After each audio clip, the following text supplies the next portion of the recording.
all handled by the Public Works Department. And had we had to go out and hire other companies to do these things, it would have cost tens, if not hundreds of thousands of dollars in taxpayer money to accomplish those. Instead, we took the departments we had currently, and when they had time available, got these things done to beautify our city.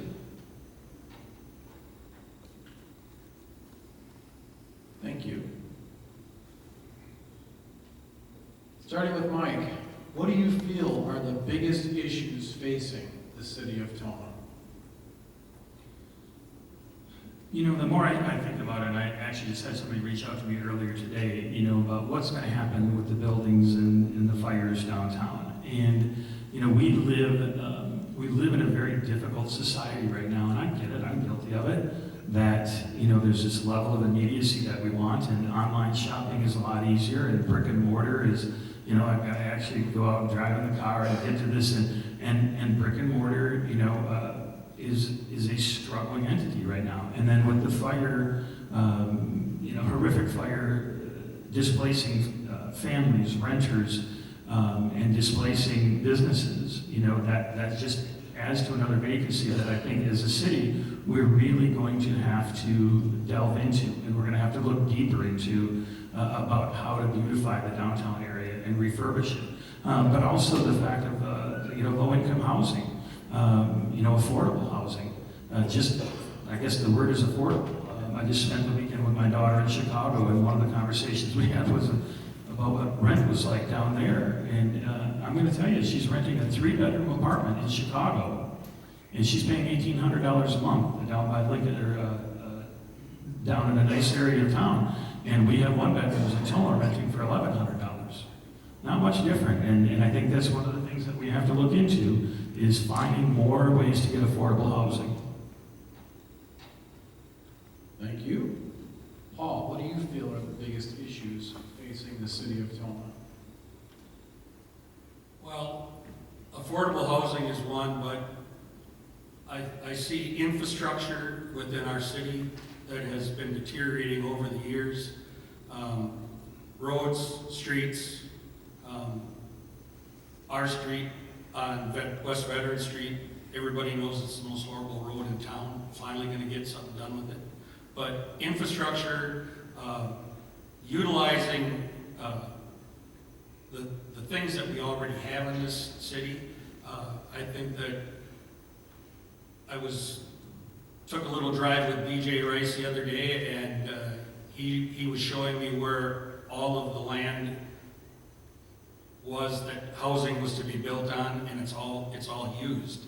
There isn't any land really anymore in the city to build, and I don't know how you get affordable housing when the cost of everything that you build has tripled and quadrupled in price.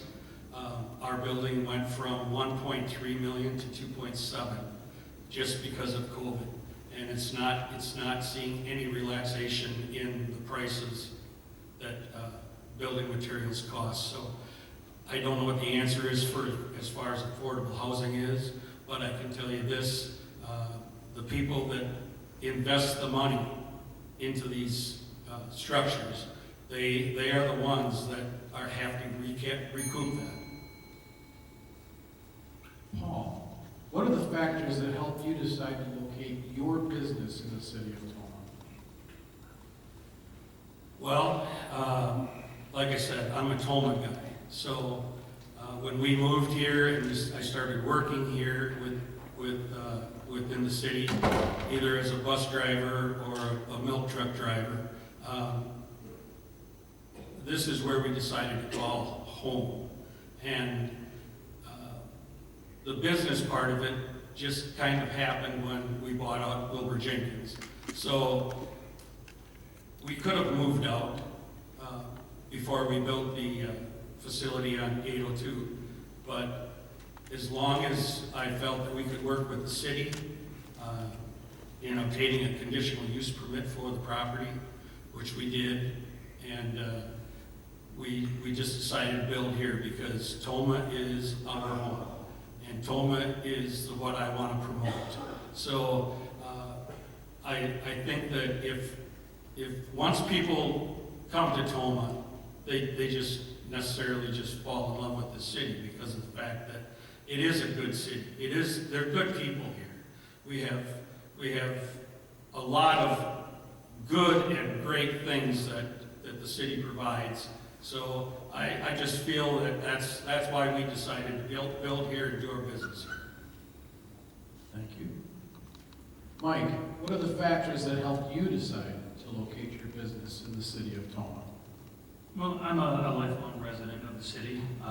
You know, I have a very strong desire to make the city better, you know, to beautify things, to help where we can. I have some amazing friends that have helped me, you know, over the years. We've raised hundreds of thousands of dollars for different charities.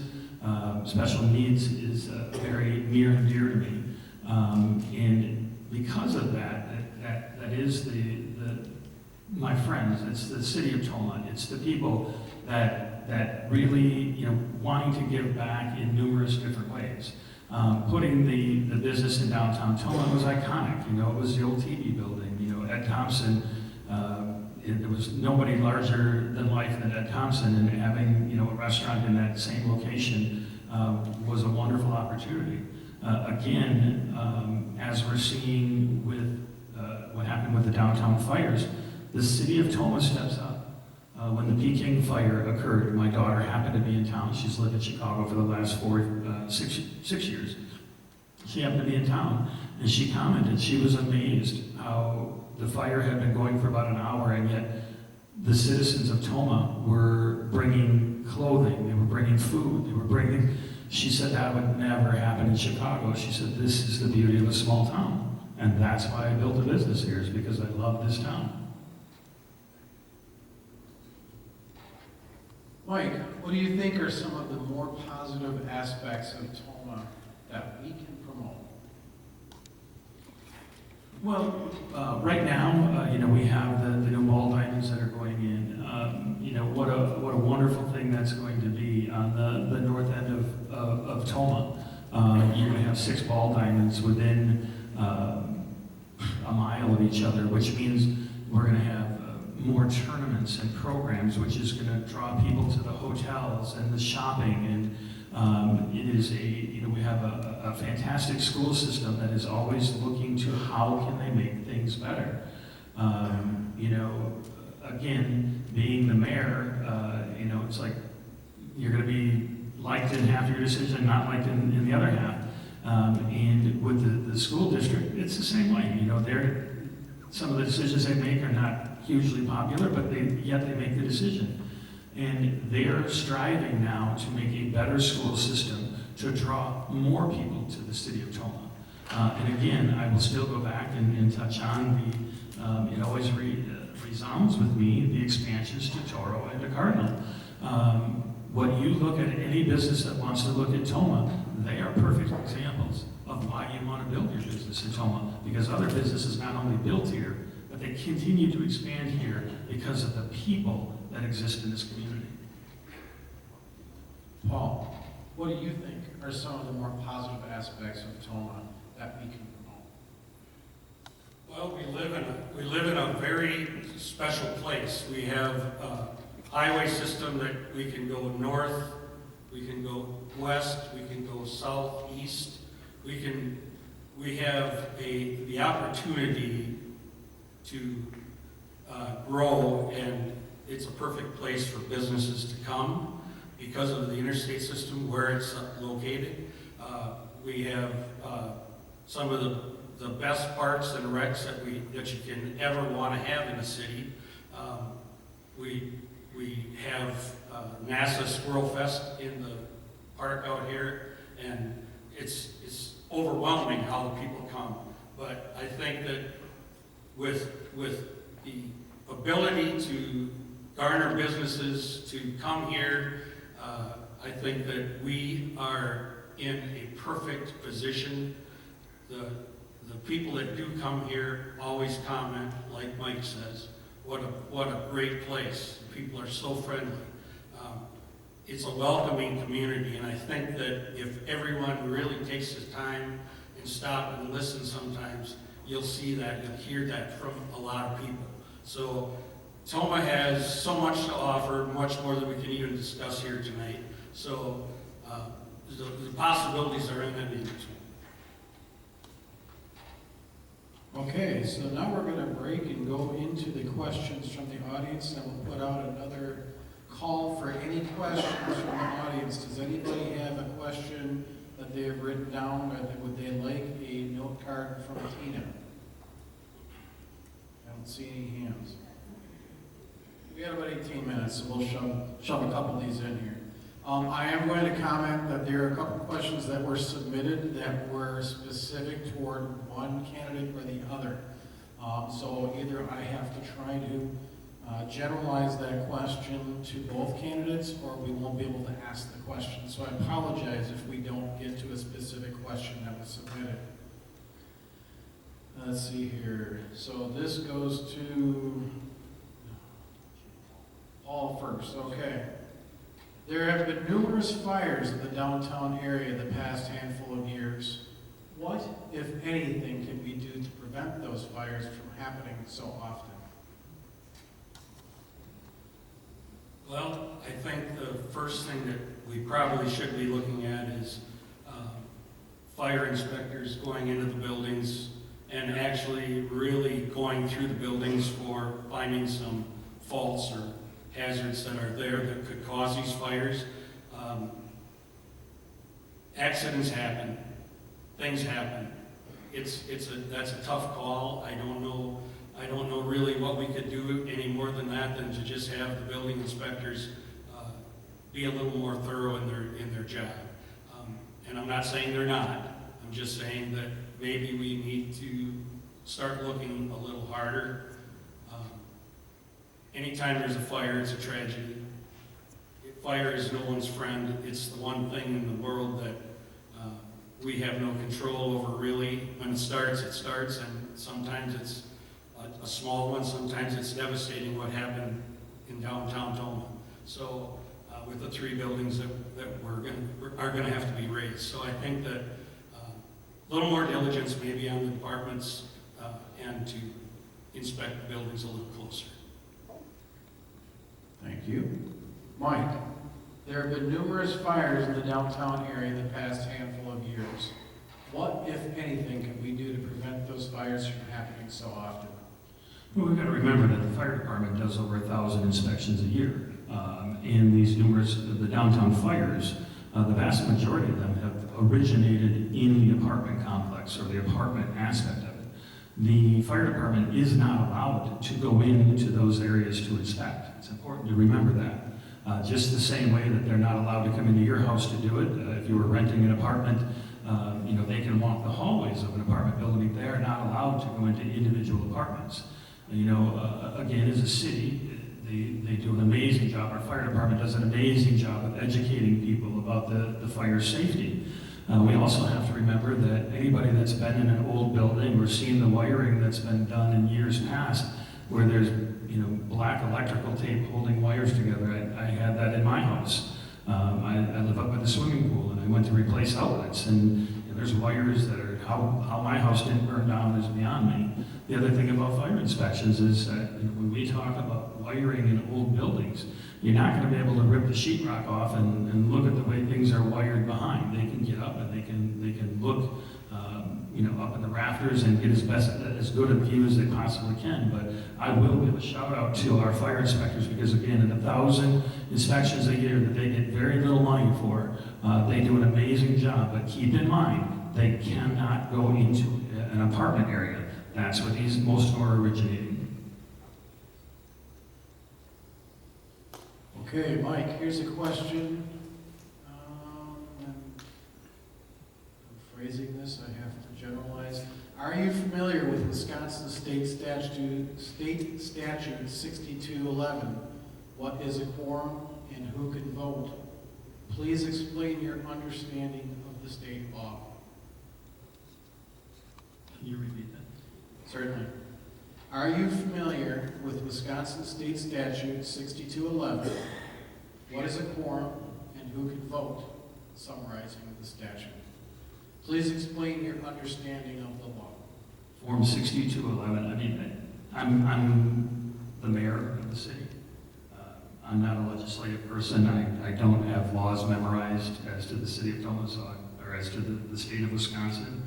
So I'm going to say no, I don't know what that board is. Okay. Paul, same question. I'll ask it again. Are you familiar with Wisconsin State Statute 6211? What is a quorum and who can vote? And please explain your understanding of the law. Can I interrupt? I thought you said form. 6211, what is the form? I thought you said. Like the statute 6211. What is a I thought you said, what is the form? I didn't understand. Form. Okay. What is a quorum? What is a quorum and who can vote? Well, if I won't answer if I've already answered and stepped out of line. I don't want to interrupt, but I misunderstood what you said. I thought you said, what is the form? I'll ask Paul to answer first and then we'll come back. Paul. I don't know what the statute is. I know a quorum has to have at least, if there's 8 members, a quorum has to have at least 5 voting members there. I know that's about all I know about the statute, but so I can't go any further than that. I'd be talking out of school if I did. So, and I'll mirror, well, I'm the same way. You know, with the quorum, but like if you're talking who's allowed to vote, if you're talking at the city level, the only time the mayor votes is when it's a tie. Right. Okay, thank you. So I apologize. I didn't understand. So Paul, we'll start with you. How can we justify a new school with the declining enrollment and budget that expense for a school? well, as a taxpayer, I would say that we can't justify a new school right now. That's a personal opinion. I went to the meetings. I listened closely. Declining enrollment. We're starting to see more and more Amish move into the surrounding areas, even north of Tomah now. Those people do not use the public schools. So if we have a declining enrollment, I personally can't justify a new school, and especially to the tune of $208 million. So if anybody wants to have a talk with me after this for the reasons, that's fine. But I personally can't, and I've talked to several other people who say that we cannot do this. It's just too much, it's too big of a burden on the taxpayers at this time. Maybe if our enrollment starts to show some strength back, we can. But for right now, I would say that has to be put on hold. Okay, Mike, same question. How can we justify a new school with the declining enrollment and budget that expense? Well, first of all, it's really not the city's decision to make on that. But as with all things involving the city, it's a return on investment. Again, educate. As taxpayers, as citizens, we need to educate ourselves as to what is the return on investment of a new school and will it pay dividends. I will use the example of the ambulance service. One of the things that was talked about so much was the old and aging building and our EMTs and our paramedics sleeping in recliners, and that we weren't really drawing, people weren't really wanting to come to Tomah because of the conditions which they were working in. Now with the new public safety building, we are talking to Chief Adler the other day, we're getting some even higher level paramedics. We have some fantastic people, but we are getting people that want to come to the community, want to work here because of the facilities that we offer. So in that return on investment, we're seeing a greater care given to our city because of the investment we made. Now, as regards to school, I have, the limited knowledge of what those numbers represent as to the return to the city. But again, I think if we're going to invest in that as a city, we need to look deeper into, does it bring more citizens to the city of Tomah? Because people will commute for a job if they're comfortable in the city they're living in. What is the return on investment? That's key. Okay, we have 10 minutes left. I'm going to ask one last question, and we're going to turn it over to the candidates for their 2-minute closing statements. Mike, what are your plans to revitalize the downtown? It has obviously experienced a downturn over the past few years. What is your plan?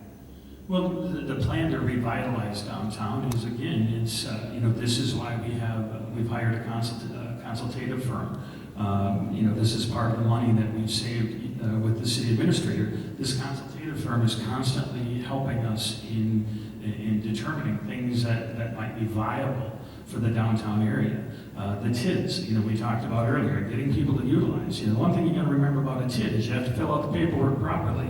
You can't dig in the ground and then come and ask for money. That's not our law, it's not our rule, it's the state of Wisconsin's rules. And so if we have people coming in wanting to put the businesses in, we will walk them through the process so that we can help them grow as strongly as they possibly can. Again, there are concepts, there are ideas. Not all ideas are workable. And yet, we still need to look for those investors. We need to put things out there. Part of the downtown area, unfortunately, it's still up to the people that own the buildings of what they're going to decide to do. We'll have to wait and see what direction they want to go. And then from there, as a city, we can help them in every way possible through TID assistance and consultations with the set team as to what would be the most viable options for them. Okay, Paul, same question. The downtown has been experiencing a downturn. What are your plans to revitalize our downtown? Well, I look at what Sparta has done with their downtown.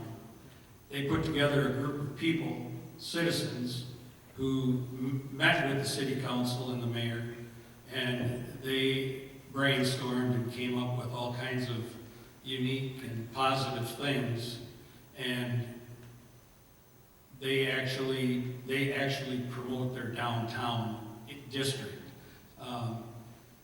We in Tomah, I think we get kind of blindsided, and we have tunnel vision sometimes. Everything's going north of town. All the expansions going north of town, and we're forgetting about our downtown. We have several businesses that are up for sale right now. Some closed already.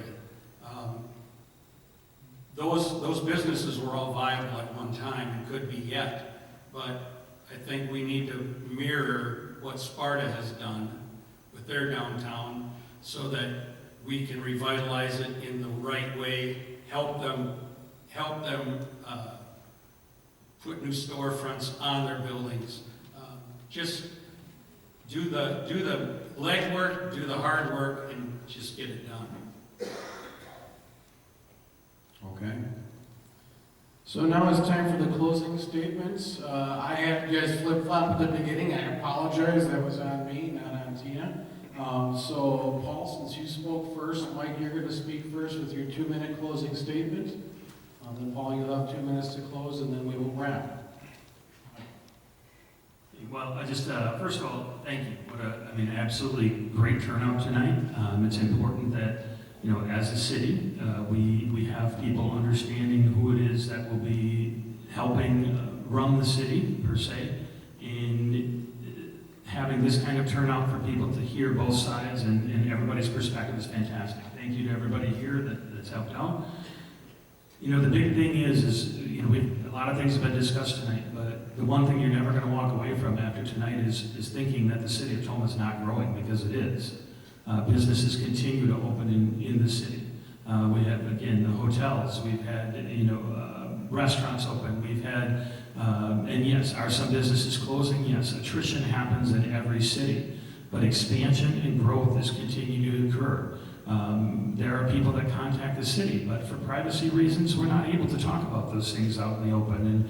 But taking the businesses that are here, the businesses that can continue to grow, that are looking for people to help them. The growth of the city through apartment complexes shows you that the city is strong, and that people are wanting this city to continue to grow. There has been so many positives involved with the way things are running right now. What is the need for change? You know, what is the need for disruption? What is the purpose? Okay? We have to take a look at it and say, this growth has happened over the years, and we need to continue on the path of growth for the city and for the best interest of our citizens. Paul? Okay, so the choice to run for mayor was not an easy choice. It came at great personal sacrifice for me. Mike took a jab at me right away because I live in an apartment. I rent an apartment in town so I can run for mayor. And that's the truth. There's no denying that at all. But with that being said, I'm just here to tell you that I have the true commitment to be the next mayor of this city, and I've done it by all the legal means. Nothing has been skirted. I've met every obstacle that the city threw at me to do this. So I don't think it was very professional of him to take that kind of a jab at me that I'm not a citizen of this city. I am.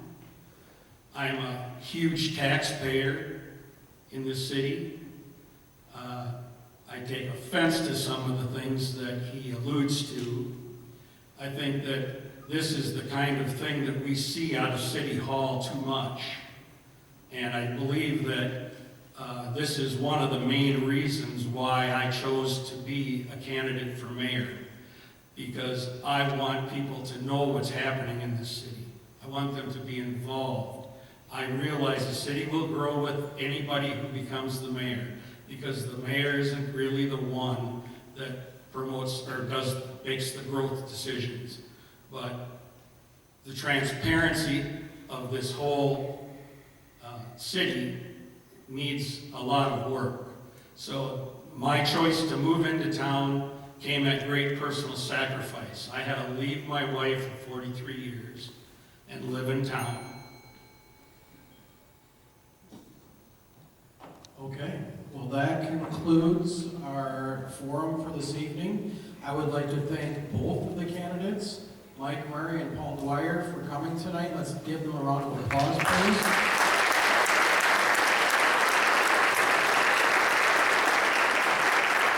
It's never easy to get in front of your fellow citizens in the community, so what they are both doing and taking on themselves to run for mayor is highly commendable. I would like to thank Greg Hagan for filming tonight. Greg, this is going to be on when? Hopefully Wednesday? by Wednesday, Okay. yeah. And the chamber's going to have it on social media as well, so that will be shared. Good luck to both the candidates running for the positions, and election day is Tuesday, April 2nd. Put that on your calendar. I'll turn it back over to Tina. You actually took all my closing remarks.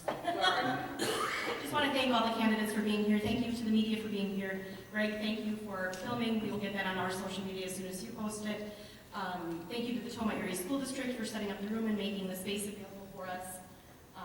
Deb, thank you for timing. I know you weren't expecting to be on the stage. It's just really hard for candidates to see when you're down there. And then Chris, thank you for moderating this evening's event. Thank you, everyone.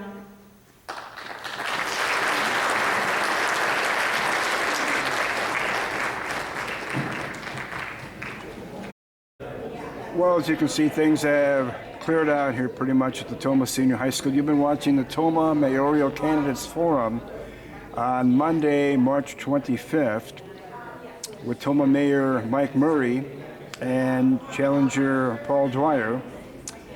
This forum you just saw will be on the Hagen Sports Network on Spectrum It'll also be on the Hagen Sports Network YouTube, and you can also watch it on the Greg Hagen Facebook page. So we hope you enjoyed it.